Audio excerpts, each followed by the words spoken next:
Assalamualaikum warahmatullahi wabarakatuh. Halo teman-teman, saya Widya Puspita Putri, mahasiswi semester 6 Program Studi Pendidikan Matematika, Fakultas Keguruan dan Ilmu Pendidikan Universitas Mataram. Video ini saya buat untuk memenuhi tugas mata kuliah evaluasi pembelajaran matematika yang diampu oleh Bapak Muhammad Turmuzi SPD MPD dan Ibu Nimade Intan Kartiani SPD MPD. Dalam video ini, saya akan menganalisis kisi-kisi instrumen tes dan non-tes. Dalam video ini, saya akan membahas atau menjawab beberapa pertanyaan terkait tugas yang akan saya jelaskan. Yang pertama di sini, bagaimana kisi-kisi dalam soal tersebut? Kemudian pertanyaan yang kedua, analisislah kesesuaian kisi-kisi yang ada dengan butir-butir soal atau pernyataan. Apakah sudah cocok? Untuk pertanyaan ketiga, adakah yang perlu diperbaiki dari butir soal atau pernyataan tersebut? Dan untuk pertanyaan keempat, yaitu buat alternatif jawaban dan rubrik penilaian untuk satu item soal tes. Nah, teman-teman, sebelum saya menganalisis kisi-kisi instrumen tes dan non-tes, di sini terlebih dahulu saya cantumkan sumber referensi yang saya ambil untuk menganalisis kisi-kisi instrumen tes dan non-tes ini. Di sini saya mengambil skripsi Anik Hilya Walida pada tahun 2020 dengan judul Analisis Kemampuan Literasi Matematika Siswa kelas 10 pada materi trigonometri berdasarkan pelafalan PISA. Baik teman-teman, kita mulai dari menganalisis kisi-kisi instrumen tes. Nah, jadi di sini sudah terdapat kisi-kisi soal kemampuan literasi matematika yang berasal dari sumber yang sudah saya jelaskan di awal tadi. Untuk informasi kisi-kisi ini, yang pertama, untuk satuan pendidikannya, kisi-kisi ini untuk jenjang SMA, kemudian materi pokoknya perbandingan trigonometri, kemudian untuk kelasnya, kelas 10 semester 2, dan bentuk soal dalam kisi-kisi ini yaitu soal uraian, tentunya untuk mata pelajaran matematika dan beralokasi waktu 90 menit. Nah, kemudian di sini ada kompetensi dasar dan indikator yang digunakan dalam kisi-kisi ini.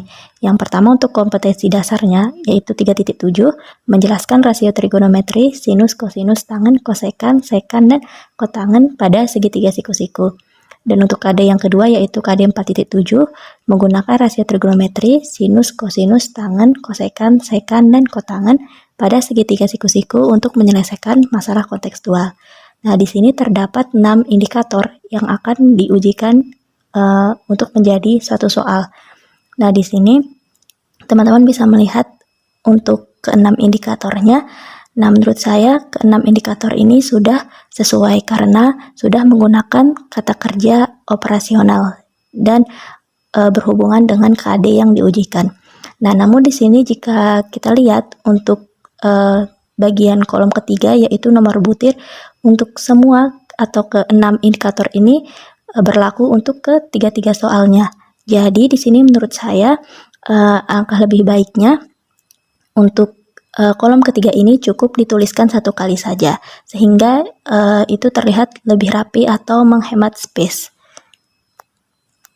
Nah, kemudian di sini ada lampiran soal tes kemampuan literasi matematika. Nah, dari kisi-kisi ini maka dibuat soal tes kemampuan literasi matematikanya. Nah, sesuai dengan kisi-kisi bahwa ada 3 soal tes. Nah, untuk bentuk soalnya yaitu bentuk soal uraian. Nah, di sini jika kita cermati satu persatu, dari soal pertama yaitu sebuah tangga diletakkan pada sebuah menara setinggi 4 meter. Nah, yang ingin saya berikan komentar yaitu redaksi dari kalimatnya.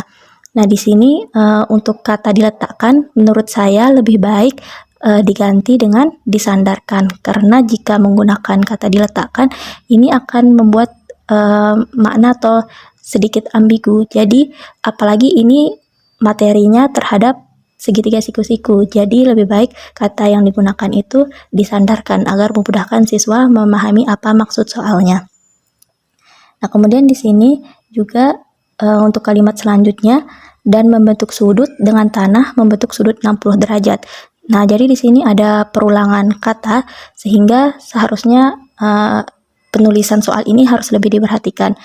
Nah, untuk kalimat awalnya yaitu dan membentuk ini, dan membentuk sudut, menurut saya lebih baik diganti dengan ujung bawah tangga sehingga lebih memudahkan siswa juga untuk memahami soal. Nah, jadi untuk soal nomor 1 ini bisa diperbaiki menjadi sebuah tangga disandarkan pada sebuah menara setinggi 4 meter, ujung bawah tangga dengan tanah membentuk sudut 60 derajat.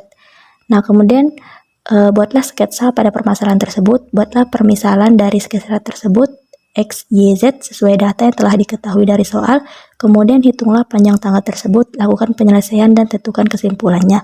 Nah, menurut saya harus lebih memperhatikan tanda baca ya, supaya siswa lebih tahu atau lebih memahami apa saja yang ingin ditanyakan dari soal tersebut.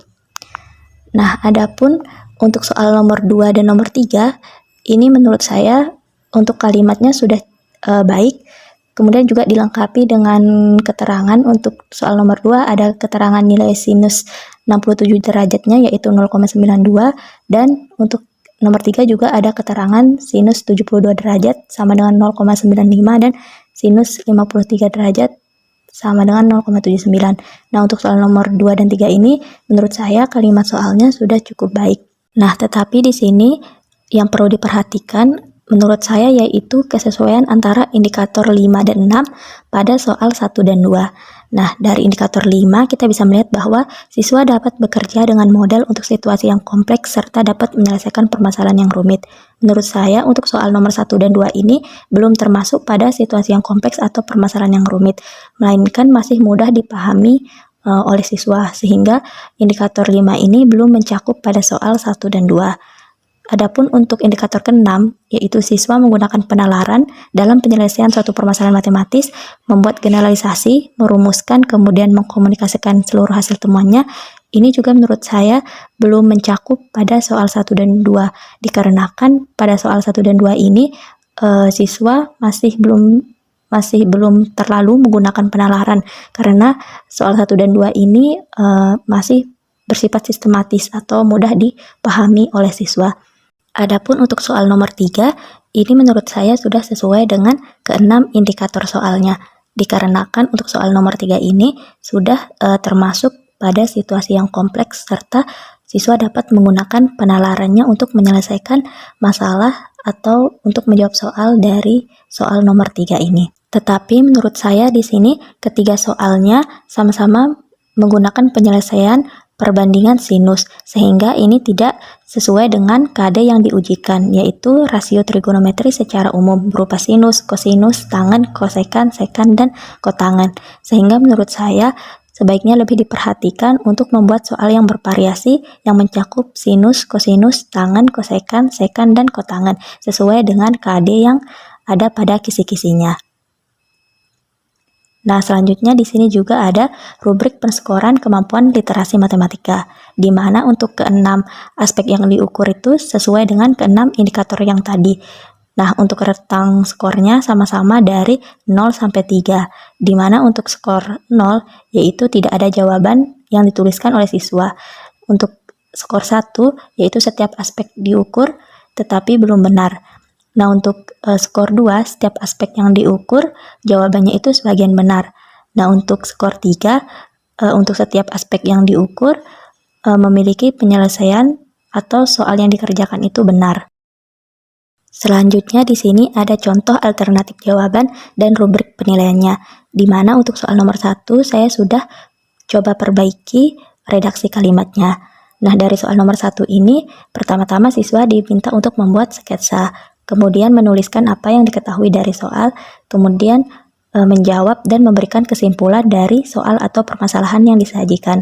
Nah, jika siswa sudah menggunakan pengetahuan untuk menyelesaikan soal dengan benar, maka akan diberi skor 3.